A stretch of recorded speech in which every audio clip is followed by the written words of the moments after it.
Hello and welcome to episode 353 of AvTalk. I am Ian Petchnick, here as always with Jason Rabinowitz. Hello, Ian. How's it going on this Tuesday? What's happening? It is Tuesday. Hello, Jason. It's a crazy week this week because you, and I quote, will be on a plane when we normally record. That's true. That is true. I will be on an airplane. Sometimes we talk about those, but I will be on an airplane all day.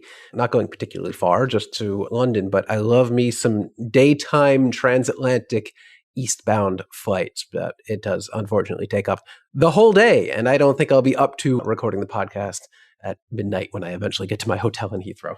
We've done that before, so I think it's better that we're recording on Tuesday, and we've guaranteed ourselves late-breaking news for tomorrow that will break A, while you are on the plane, Of and course. B, after we've recorded. So when the podcast comes out on Friday. Today.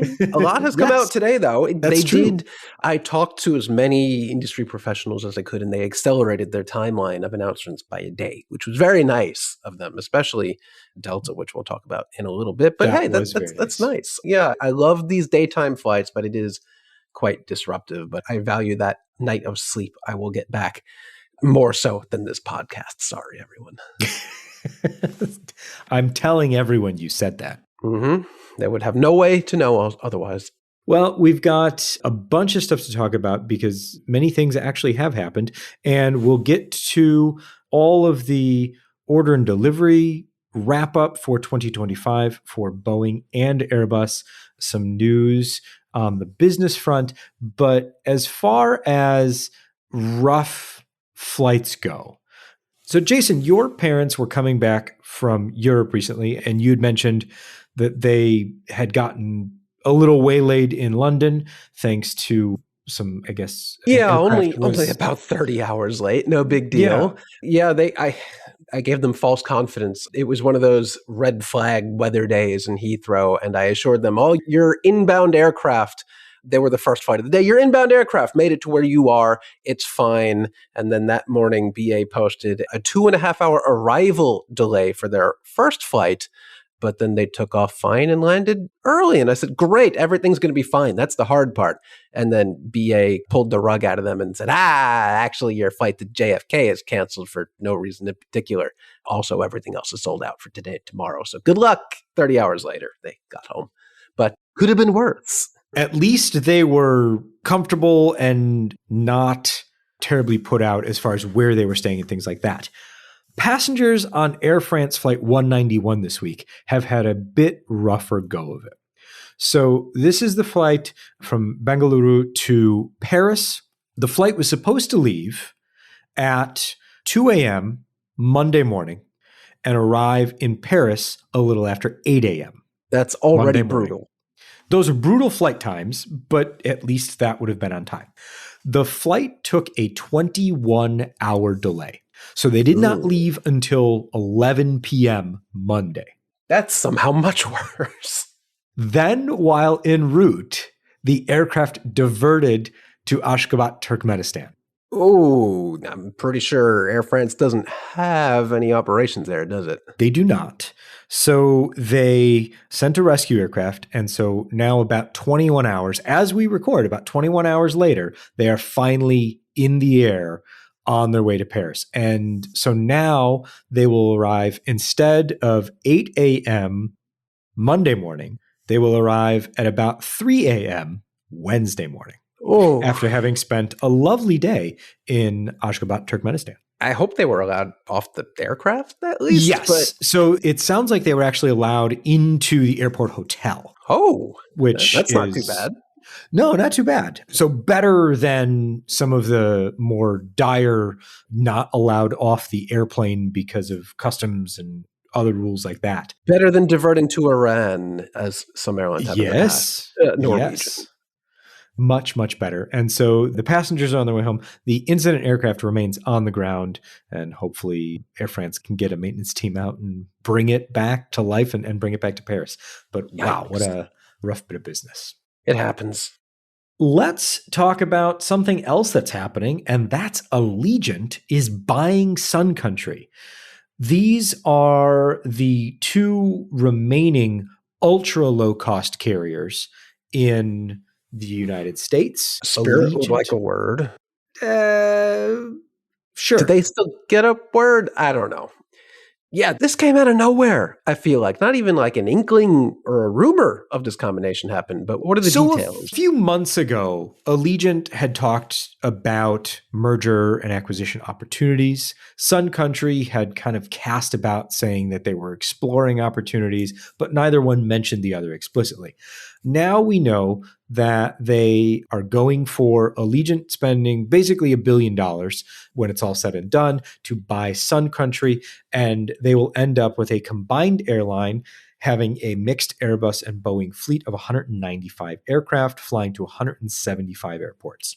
With more aircraft on order, 30 more and aircraft 80 options for more aircraft. I think most of that is coming from the Allegiant side of the house. I don't think Sun Country they have a couple outstanding orders for the 737-900ER from who knows where they're picking those up. But it's an interesting mix of a fleet for what will become the new Allegiant. The Sun Country brand, unfortunately, will be dissolved and it will all eventually become just the new Allegiant Air encompassing of Sun Country. Yeah. So Allegiant's current fleet is A319s, A320s, and 737-8-200 MAX, so the high-density, ultra-low-cost carrier variant of the MAX. They have more 737 MAX on order, and then Sun Country's fleet is 737-800s, 45 of those, 3 737-900ERs. And here's where it gets interesting. Exactly. Here's where it gets interesting. 19 737-800 freighters, which they operate on behalf of Amazon. So somehow we found ourselves in a position where Allegiant Air will have a freighter division, which I did not see coming before this week. Not at all. But that's a really interesting piece of the puzzle. The other interesting piece of the puzzle is what kind of flying Sun Country does as well. Because not only do they operate, to Sun Country from mainly their base in Minneapolis, but they also do a lot of sports charter work. So it'll be interesting to see if Allegiant continues that into the future and if they continue the freighter flying, which I assume they will because it's relatively profitable. They only just recently expanded that with Amazon too. There's been a lot of pixels spilled about this merger, I guess really acquisition recently. So I don't think we're bringing anything new to the table here, but there's a really interesting point is that there is only between the route networks of Allegiant and the route network of Sun Country, there is one single route that overlaps between the two airlines. And I think it only started very recently. Actually, one of the two airlines started the route. The other hasn't even initiated it yet. But that is very rare for a merger to happen between two airlines that have absolutely no route network overlap whatsoever. And that's probably because Sun Country is so heavily focused on Minneapolis, while Allegiant is not at all. Yeah, I mean, Allegiant flies a lot of point-to-point secondary city routes. I mean, they're literally all over the map, but they don't have, they have bases, but they don't have a setup where you're looking at a bunch of routes from a single city. So if you look at the Sun Country map from Minneapolis, it looks like, I guess, what's the old game where we had like space lasers? Was it Missile Command?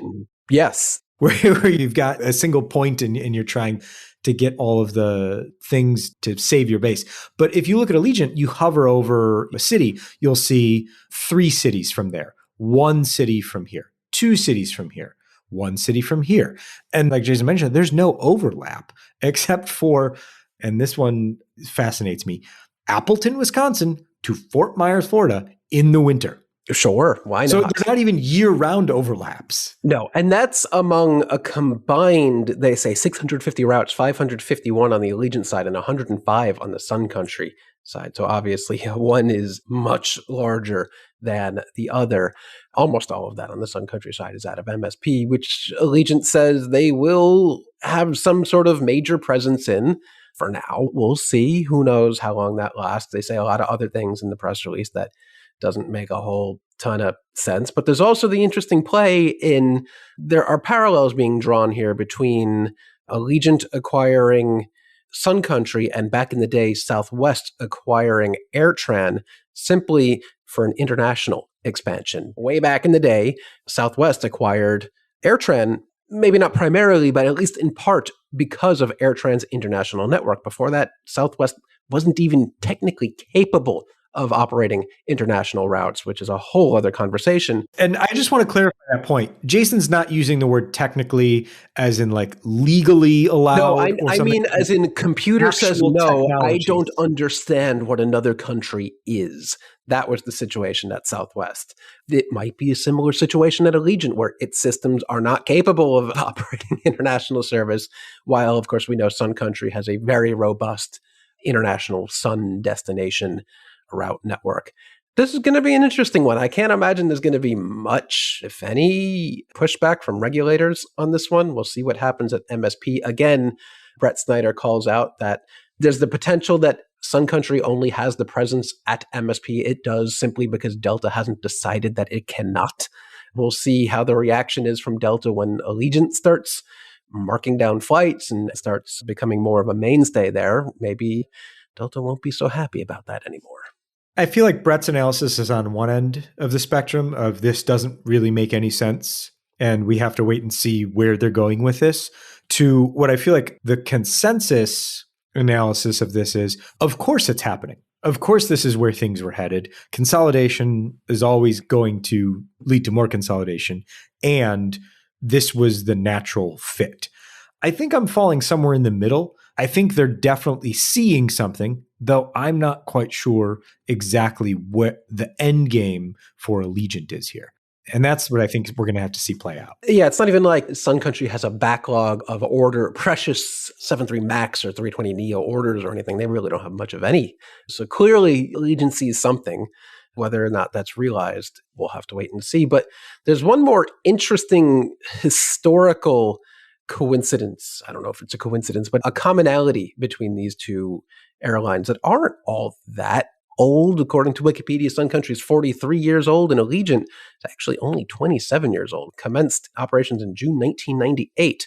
But an interesting link between them is that in their past lives, they both operated McDonnell Douglas aircraft. Isn't that fun? I do think that's fun. And I think there should be more McDonnell Douglas aircraft still operating. There should be. There really aren't any right now. But back in the day, Sun Country was a big operator of the McDonnell Douglas DC-10 of all aircraft. All variations of it, actually. The DC-10-10, 15, 30 freighter, apparently, and the DC-10-40, while Allegiant Air, famously, until not all that long ago, was a DC-9 and MD-X operator until probably shouldn't have been operating those aircraft anymore. There's some history there towards the end of the lifespan of those aircraft. But yeah, both airlines have very relatively small fleets, not that storied a history, but they both flew McDonnell Douglas aircraft. There you go. Well, we talked about Delta in the context of a Minneapolis hub, but now we can talk about them in the context of transatlantic flying, because they're about ready to replace their aging. I don't want to say ancient, but elderly 767 fleet and older A330 fleet with brand new 787-10s. We've finally come full circle. It has been 20 years since Northwest Airlines, we're really digging the history books today, but 20 years since Northwest Airlines announced its order originally for the Boeing 787-8, because I'm pretty sure that was the only 787 at the time. And famously, once Delta snatched up Northwest, it was deferring deliveries of those aircraft for years and years and years. And finally, sometime before COVID, who remembers at this point, finally canceled those orders. But now we see again, Delta has finally placed an order for the 787 closing. I guess we can't quite say they're closing the book on that story because they haven't actually taken delivery of anything. But I think it'll happen this time for real. I mean, yeah. They don't really have a choice. I mean, It's still the years 767. That's true. So this is interesting. I think this is an interesting point because these deliveries don't start until the turn of the decade. I think 2031. 2031 is the year I saw, probably because they want to eke out every last cycle out of its 767s that you called ancient. There's Delta to that. hates flying new airplanes. They do. They really do. Just as a business model. They hate flying new airplanes. Between the A350-1000 and now the 787-10, that's a lot of new heavy metal. Yes. And maybe the 100 737 MAX 10 that may ever be delivered or certified. Who knows? Hey, the 737 MAX 10 moved forward in the certification process. So it's one step closer to possibly, maybe at some point, someday being certified. That's great. But yeah, this is a big step for Delta. It can't operate 767s, at least the 300 ERs forever, maybe the 400s. That'd be interesting if at Delta, the 787-10 has any overlap in the current active fleet with the 767-400 ER. Because I feel like that's probably its spiritual successor. The 764 to the 787-10 sounds more like the succession plan rather than the 76300 ER, which is like, yeah, throw an A330neo at it. We need to diversify, Jason. Mm-hmm. I mean, you're not wrong. That's part of the reason for the order. Did we mention that they'll be using GEnx engines? You did now. Okay. They will be using GEnx engines. Good work. They will also, so important for Delta because, I mean, this has been, if there are themes among this podcast, one of them is the incredible work that Delta TechOps does. And so Delta TechOps will be servicing the GEnx engines as part of the purchase package. That's one thing to look out for is how they'll be structuring that deal. And I think John Ostrar over at the Air Current has a piece up on the business case as far as Delta's purchase and how they structure aircraft purchase deals. That's an interesting one to have a look at if that's what you're into. Let's talk about some accident and incident reports. At the moment, there's no new report here from the accident investigators. However, politicians are speaking, and that makes things a bit more interesting, but less certain. And in this case, it's South Korean politicians saying that research that has been done around the Jeju 737 crash shows that all of the passengers would have survived had the aircraft not collided with a giant concrete berm that was supporting the localizer antenna. I'd love to see the report on how they came up with that because... Yeah, the investigators have not released any details. This is politicians speaking about research that has been done to support the investigation. So we'll have to wait and see what the actual report says. But they are discussing the fact that the concrete berm that was there was not supposed to be there. That is true. We know that much. That being said, I'd love to see the data here because that aircraft was going at still a pretty good rate of speed when it hit that berm, and I don't think it was going to come to a stop in the next couple of feet. And eventually, I think there was a roadway on the other side of that berm, not that far down, and a fence. So I don't know. It's a bit odd, at least from my perspective, to say that we know that everyone would have survived if not for that, but we don't really have much to go on here. I think that it's a very odd thing to say. Yeah, speaking in absolutes like that is very odd. Exactly. We'll see what the report says when it does in fact come out.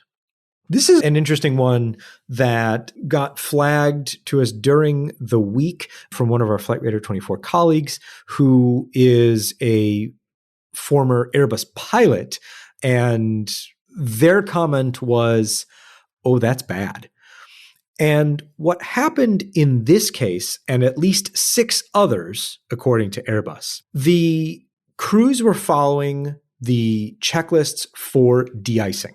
And as part of the de-icing preparation checklist in the A320 flight deck, you turn off the bleed air and you press the ditching button so as not to ingest the propylene glycol into the aircraft. That's a good thing.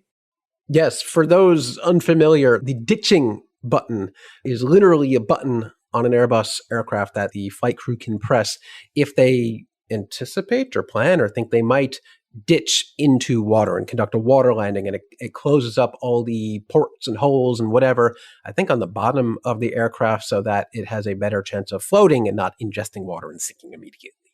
Exactly. The problem here is that if you don't turn that off after de-icing before you take off, the aircraft can't pressurize. That is a problem. And this is one of those, human factors and crew resource management issues where there's a cross-reference checklist instructions for dealing with this in the air. But on the ground, the checklist is different and doesn't include as many, cross-reference items. So Airbus has revised the procedures, and airlines are working through these new procedures to make sure that if the ditching button is used as part of the de-icing procedures, that they are then made sure, the button is turned off. In this particular EasyJet scenario that the UK AAIB is basing its report on, there were a couple of things that kind of went into them not recognizing it. One was that the lights on the overhead panel were set to dim. And so it wasn't readily apparent. And then they switched the lights to bright and said, oh, hey, the ditching button is still engaged. Yeah, I was going to say, I'm pretty surprised that there isn't more, or if there is, it'd probably be more noticeable, but I'm surprised that there wouldn't have been, or maybe there is and it wasn't noticed, that any sort of ECAM message on the screen saying like, hey, the ditching mode is activated. Yeah, that's an interesting question. But maybe it's such an infrequently used thing, it doesn't have an ECAM notification because there's a physical light above the pilot's heads that, I guess in this case, it was too dim to see. But it really seems like the kind of thing that an ECAM message would fully resolve if it just pops up on screen and says ditching mode active or whatever. Little guy in a rowboat. Yeah, don't pull a Sully. Don't turn on Sully mode. Although actually they never turned that mode on. Never had time. Never got to that checklist. Yeah. But in this case, yeah, I guess it's not in your standard takeoff checklist because you wouldn't have turned on ditching mode in your pre-flight checklists at any point unless you were de-icing. Maybe there should be a separate button called de-icing mode or something. I don't know. Ooh, there you go. I don't know about adding buttons, but yeah, I think the cross-referencing checklists addition should be helpful here. Yeah, I do think that's interesting that the requirement to push the ditching button for something that's as commonplace as de-icing seems odd to me. I feel like it kind of like a hack of some sort, like maybe way back when Airbus learned the hard way, like, oh, we need to close up all these ports or holes in the bottom of the aircraft. Hey, we already have a button for that. Just push the ditching button.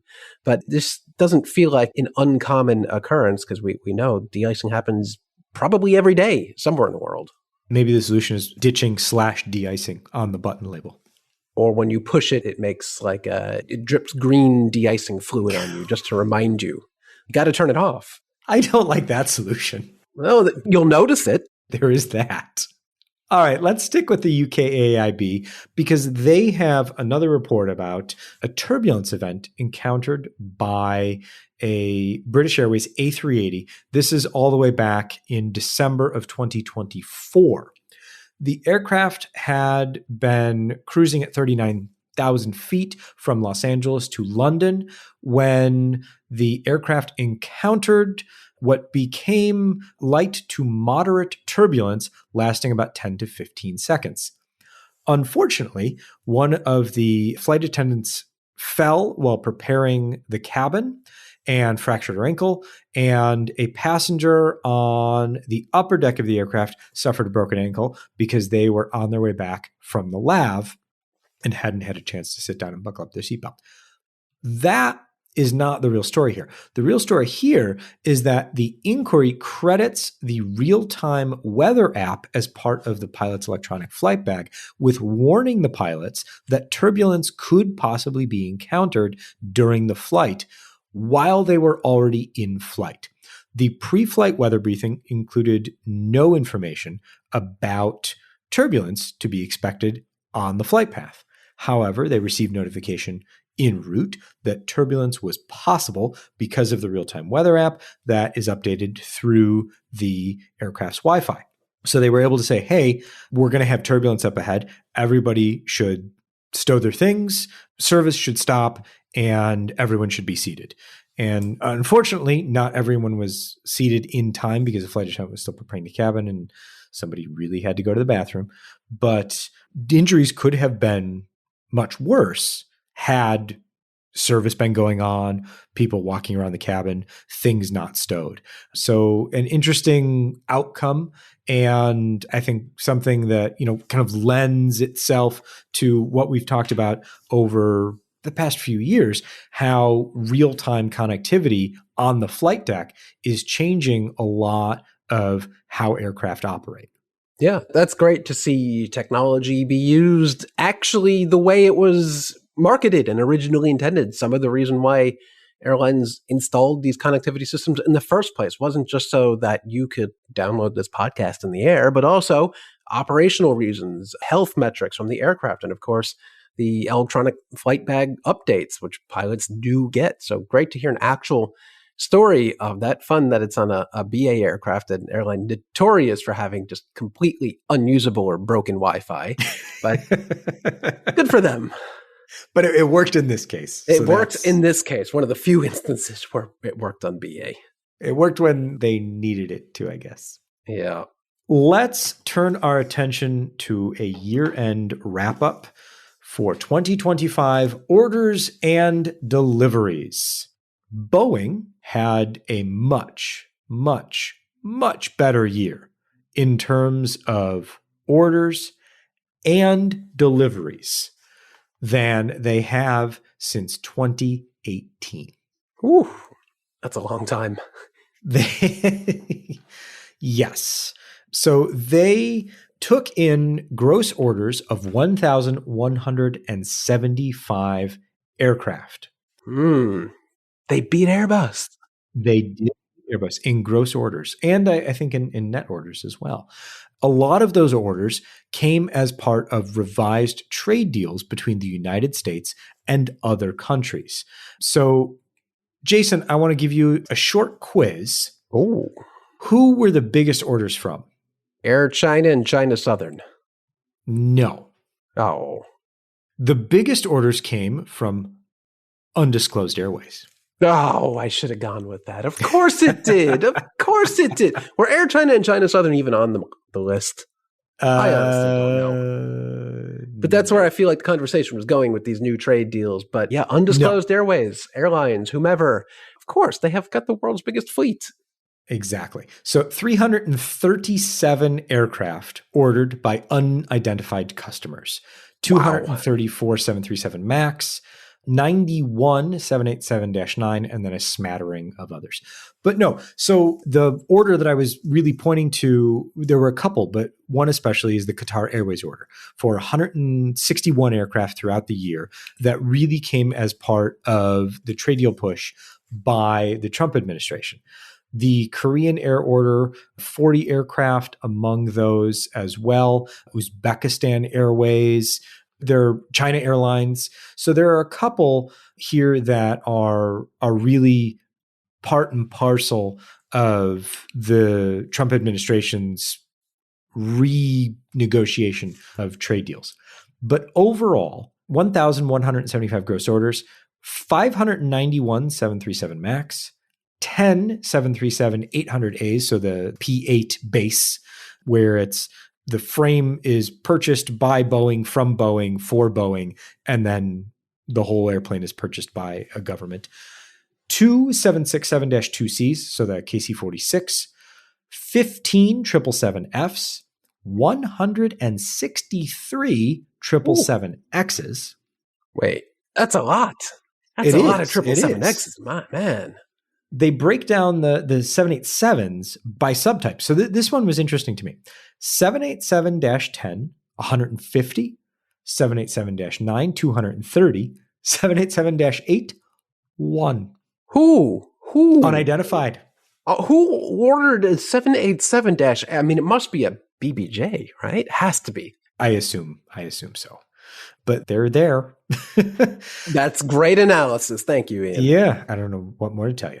They are there. Boeing delivered 600 aircraft in 2025. They delivered 447 737 aircraft, 30 767 aircraft, 35 777 aircraft, and 88 787 aircraft. All right. A good year for Boeing. Not a bad year. No, not a bad year at all. And as Jason kind of expressed his surprise, not shabby numbers for the 777X. Not shabby at all. No, there's some real hope on the airline side that those might actually become a real airplane one day, I guess. One would hope. We're in another round of flight testing. The multiple aircraft have been active this week, so that's exciting. That's good. So what do we got on the Airbus side? 1,000. Good news, bad news. Fewer orders, 175 fewer orders for the year. However, far more on the deliveries side, 793 deliveries from Airbus as opposed to Boeing's 600 deliveries. Not that either of those are really anything to sneeze at, but there's a lot more aircraft type here to go through. Yeah, the Airbus breaks down their orders and deliveries by specific aircraft type. So Which we've got nice and appreciated. Yeah, on the order side of things, we've got the A220-100 collecting 20 orders, all 20 of those coming from LOT. 29 A220-300s, 20 of those also coming from LOT. 84 320neo family aircraft, 508 A321neo aircraft. Ooh. So is that A320neo number you gave, is that the family or specifically the A320neo? That is the A320neo. Okay, because I know there's a lot of orders where we don't actually know what they ordered. They just said 320neo family aircraft. So where do those fall in here? Those are the numbers from Airbus's full year orders and delivery sheet. So they know, but they don't want to tell us. I mean, I guess. Sure. Yeah. A lot of these orders just say they will take delivery of 15 320neo family aircraft, but they don't tell us. But they know they're attributed here, but just not down to the individual airline, I guess. Right. So there's that. But to summarize, 84 320neo, 508 321neo. That is ridiculous. That's a lot of planes. What else? 2 A330-200s. So again, that's the MRTT, which is the same as the P8 situation where Airbus buys the aircraft from Airbus. Airbus buys the frame from Airbus and then sells it to a government. 100 A330-900s, 28 A350 freighters, 83 A350-900s, and 82 A350-1000s. I'm disappointed that an airline couldn't step up and order an extra A350-1000 just to even it out, but here we are. Yeah, well, maybe you can. Well, no, you need to go back in time to place that order for Petro Air. Probably that's the limiting factor. I have no time machine. On the delivery side, 793 was the top line, as Jason mentioned before. 5 A220-100s, 88 A220-300s, 15 A319neos. Didn't see that coming. I got to look up where those went. All of those, I believe, went to China Southern Tibet Airlines, like an airline in China. Yeah, okay. No matter what. Let's see. There were a couple. I think China Southern took the original ones years ago, but like two. Only West two. Air, China Southern, Tibet Airlines. Yeah. So not a whole lot of variation there. Hot and high operations. 205 A320neos, 307 A321neos, 2 MRTTs, 33 A330-900s, 42 A350-900s, and 15 A350-1000s. So a greater number than Airbus's revised forecasts, but not as great a number as the 800 that they were targeting at the beginning of the year. Close. Yeah. 7 is not that huge a miss. Then again, I don't work on Wall Street, so to them, a miss of 7 is huge, literally billions of dollars worth, but it's close enough. Round up. Close enough for government work, I guess.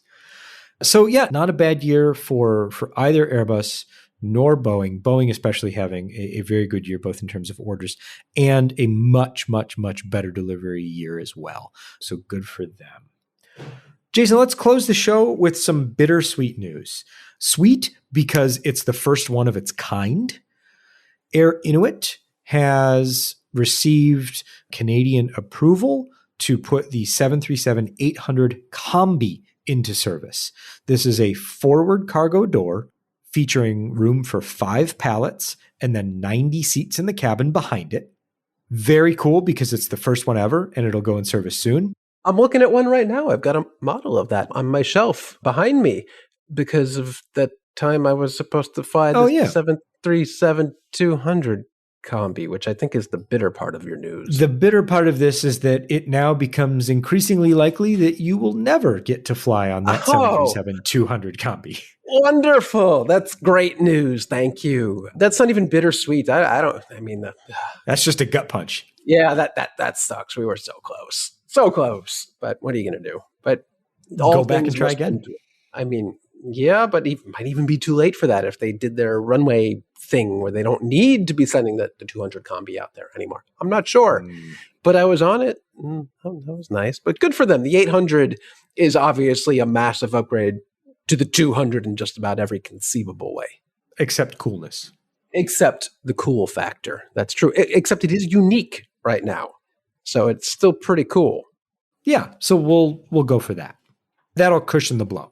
Mm-hmm. Yep. A little bit for now.